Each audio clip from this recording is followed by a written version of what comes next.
एक छोटे से गांव में एक गरीब मगर ईमानदार औरत रहती थी। उसका एक छोटा सा बेटा था, नाम था अहमद।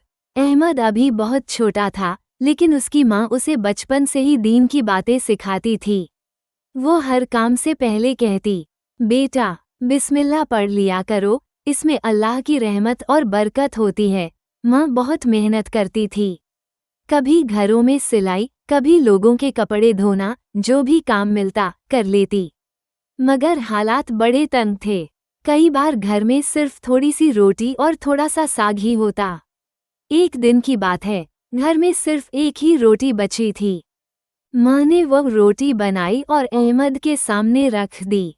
अहमद भूखा था, लेकिन जैसे ही खाने बैठा, माँ की बात याद आई। उसने प्यार से कहा, अम्मी बिस्मिल्लाह पढ़ लें। माँ की आंखों में खुशी के आंसू आ गए। उसने कहा, हाँ बेटा पढ़ो। अहमद ने पूरे यकीन के साथ कहा, बिस्मिल्लाहिर्रहमानिर्रहीम। दोनों ने खाना शुरू किया। थोड़ी ही देर में पड़ोस से एक गरीब औरत आई और बोली, बहन बच्चे भूखे हैं, कुछ खाने को मिल जाए तो बड़ी मेहरबानी होगी। माँ परेशान हो गई, सोचने लगी, घर में तो बस एक ही रोटी थी, लेकिन अल्लाह पर भरोसा करके बोली, आ जाओ बहन, अल्लाह मालिक है। उसने वही रोटी आगे बढ़ा दी।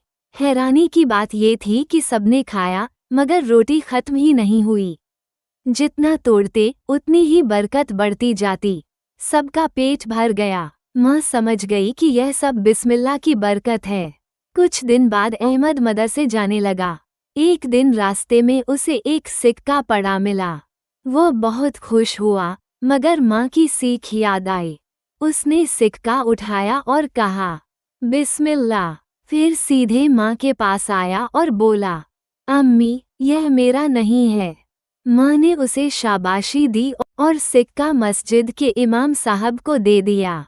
इमाम साहब ने दुआ दी, अल्लाह तुम्हारे रिज़्क़ में बरकत दे। उसी दिन शाम को एक नेक आदमी उनके घर आया। उसने कहा, मैं किसी ईमानदार औरत की तलाश में था। तुम काम करोगी तो तुम्हें अच्छी मजदूरी मिलेगी। उस दिन के बाद उनके घर के हालात बदलने लगे।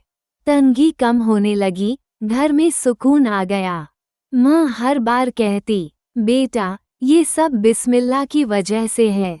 इस कहानी से हमें ये सीख मिलती है कि हर छोटे बड़े काम से पहले बिस्मिल्लाह कहना चाहिए। बिस्मिल्लाह में अल्लाह की रहमत, बरकत और हिफाजत है। जो अल्लाह पर भरोसा करता है, अल्लाह उसके लिए रास्ते खोल देता है। हदीस का मतलब है कि जो काम बिस्मिल्लाह के बिना शुरू किया जाए, उसमें बरकत नहीं होती। दुआ, अल्लाह ताला हमें और हमारे बच्चों को हर काम से पहले बिस्मिल्लाह पढ़ने की तौफीक